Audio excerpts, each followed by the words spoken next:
Bonjour, dans cette vidéo, nous allons voir comment importer un objet dans Unreal pour les processus de rendu. L'objectif est de découvrir les fonctionnalités de base d'Unreal pour optimiser des rendus afin d'accélérer votre pipeline de production et ce en utilisant des bases de données venant d'Houdini.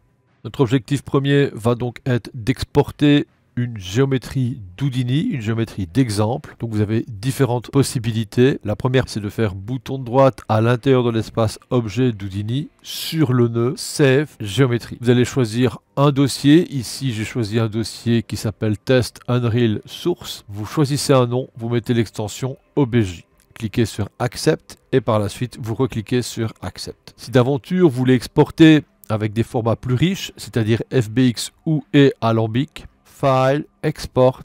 Commençons par des alambics. On choisit donc alambic. On va choisir le même dossier, mettre le nom avec l'extension ABC, Accept et on clique sur Export.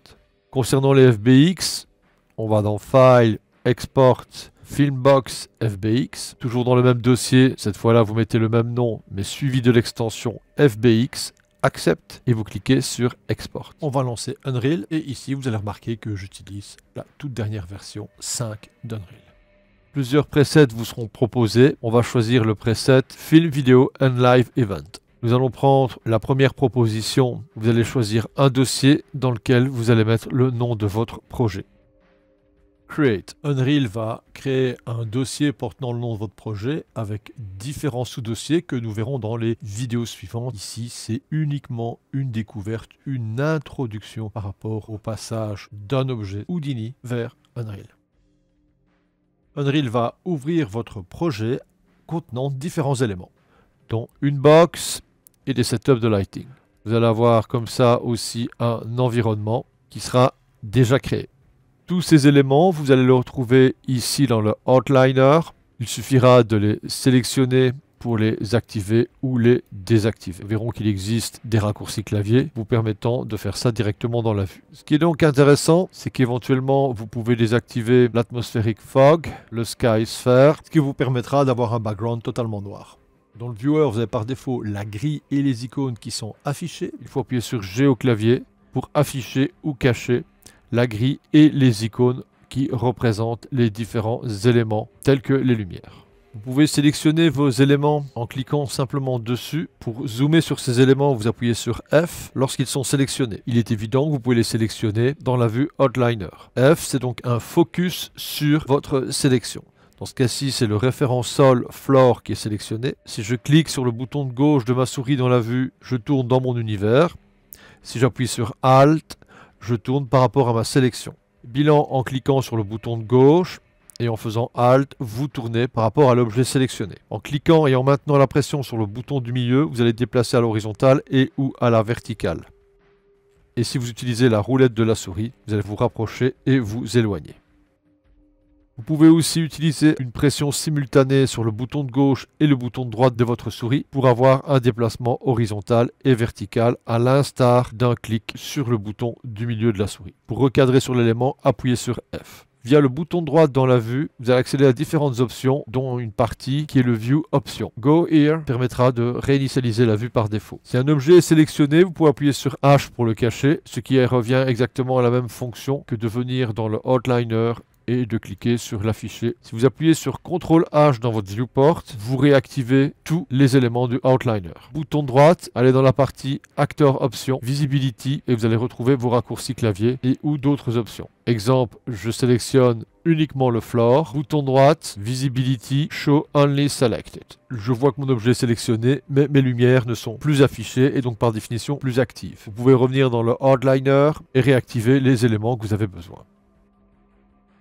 Pour importer un objet dans votre environnement, CTRL barre d'espace, vous allez sur Import. Vous allez choisir votre dossier source dans lequel on a sauvé l'alambic, le FBX ou l'OBJ. À vous de choisir, dans ce cas-ci, je vais prendre le buste FBX et cliquer sur Ouvrir. Je vais retrouver différentes options dès que je valide l'importation. Je ne vais pas m'en occuper pour le moment et je vais faire Import All. Si vous réactivez avec CTRL barre d'espace, vous retrouverez buste. Pour importer le buste dans la scène, il suffira de cliquer, maintenir la pression sur le bouton de gauche de la souris et relâcher. Automatiquement, vous allez avoir votre objet qui est ici. Sachez que si vous avez fait une erreur, il suffira de le sélectionner, d'appuyer sur supprime au clavier.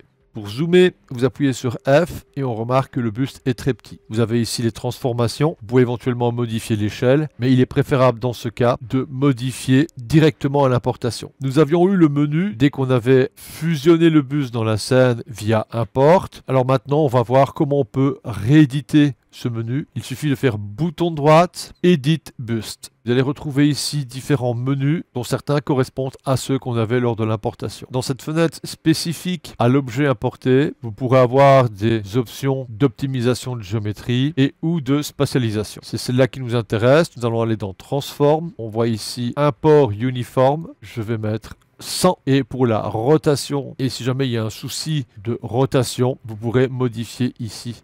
Une fois que vous avez modifié ce que vous avez besoin, dans ce cas-ci c'est simplement l'échelle, il suffit de faire réimport base mesh. Je ferme ce menu, je rappuie sur F et maintenant mon objet est importé.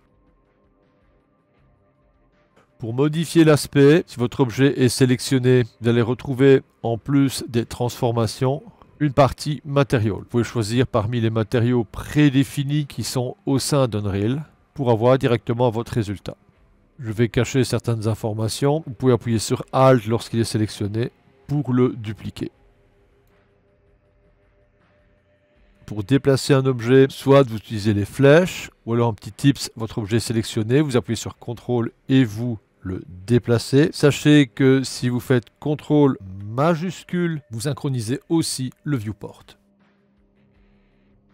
Lorsque vous déplacez votre objet, vous avez un accrochage toutes les 10 unités et vous allez retrouver cela à cet endroit. On va basculer maintenant en mode rotation en appuyant sur E. Vous allez avoir une rotation tous les 10 degrés. Encore une fois, l'accrochage se trouve à cet endroit. Si je rappuie sur W, je suis en mode déplacement. Pour afficher l'axe par rapport à votre objet et non pas par rapport à l'univers, il faudra utiliser l'icône qui est ici pour basculer de l'univers par rapport à l'axe local.